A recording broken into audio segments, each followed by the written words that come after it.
ನಮಸ್ಕಾರ ಎಲ್ಲ ರೈತ ಬಾಂಧವರಿಗೆ. ಇವತ್ತಿನ ದಿನ ಏನು ಮಾಡತ್ತಪ್ಪ ಅಂತಂದ್ರೆ ಒಂದು 4 ಇಂಚಿ ಪೈಪ್ ಕಟ್ ಆಗಿತ್ತು ರೀ. 4 ಇಂಚಿ ಪೈಪ್ ಕಟ್ ಆಗಿತ್ತು. ಅದಕ್ಕೆ ಮುಂಚೆ ಒಂದು ಸಡಲ್ ಬಡ್ದಿತ್ತು.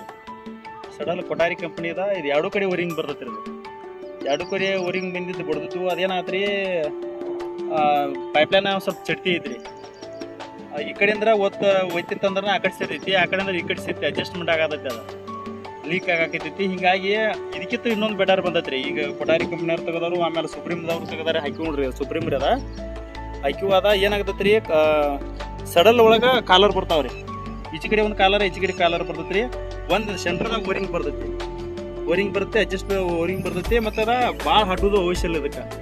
ಮತ್ತು ಇದು ಏನಾಗ್ತದೆ, ಇದರಿಂದ ಎರಡೂ ಕಡೆ ಕಾಲರ್ ಬರೋದ್ರಿಂದ ಏನಾಗ್ತೈತಿ ಅಂದ್ರೆ, ಇನ್ನೊಂದು ನಿಮ್ಗೆ ಇದು ಒಟ್ಟ ಹಿಡಿದಿಲ್ಲ ರೀ. ಆ ಕಡೆ ಆ ಕಡೆಯಿಂದ ಈ ಕಡೆ ಕೂತಿರು ಹಿಡಿದಿಲ್ಲ, ಈ ಕಡೆಯಿಂದ ಆ ಕಡೆ ನೀರು ಪ್ರೆಷರ್ ಕೂತಿರು ಹಿಡಿದಿಲ್ಲ. ಯಾಕಂದ್ರೆ ನಡು ಮಾತ್ರ ಓರಿಂಗ್ ಇರ್ತೈತಿ, ಆ ಕಡೆ ಬಿಟ್ಟು ಕೊಡುದಿಲ್ಲ ಅದು ಪೈಪ್. ಇದು ಬೆಟರ್ ಐತೆ ನೋಡ್ರಿ. ಯಾಕಂದ್ರೆ ನೀವು ಏನಾರ ನಿಮ್ಮ ಪೈಪ್ ಅದು ಕಟ್ ಆಗಿದ್ದು ಅಂದ್ರೆ ಎರಡು ಸೈಡ್ ಓರಿಂಗ್ ಇದ್ದು ತೊಗೊಳಕ್ಕೆ ಹೋಗ್ಬೇಡ್ರಿ. ನಡು ಸೆಂಟ್ರದಾಗ ಒಂದು ಓರಿಂಗ್ದು ಬರ್ತೈತಿ ರೀ, ಎರಡು ಕಡೆ ಕಾಲರ್ ಬರ್ತೈತಿ. ಅದನ್ನು ತೊಗೋರಿ, ಅದು ಬೆಟರ್ ಐತ್ರಿ. ಅಂದ್ರೆ ನಾವು ಹಾಕಿವ್ರಿ, ಈಗ ಚಲೋ ಐತ್ರಿ, ಅದೆಲ್ಲ ಬೆಟರ್ ಐತಿ. ಅದನ್ನು ತೊಗೋರಿ.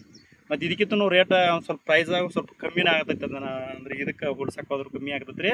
ಚಲೋ ಐತ್ರಿ ಅದೆಲ್ಲ. ನೀವು ಎಲ್ಲಾರು ಚಟ್ತಿ ಗಿಟ್ಟಿ ಹಂಗೆ ಹಿಂಗೆ ಹಾಕೋದಂದ್ರೆ ಬೆಸ್ಟ್ ಐತ್ರಿ. ತೊಗೋರಿ, ಏನು ಪರವಾಗಿಲ್ಲ.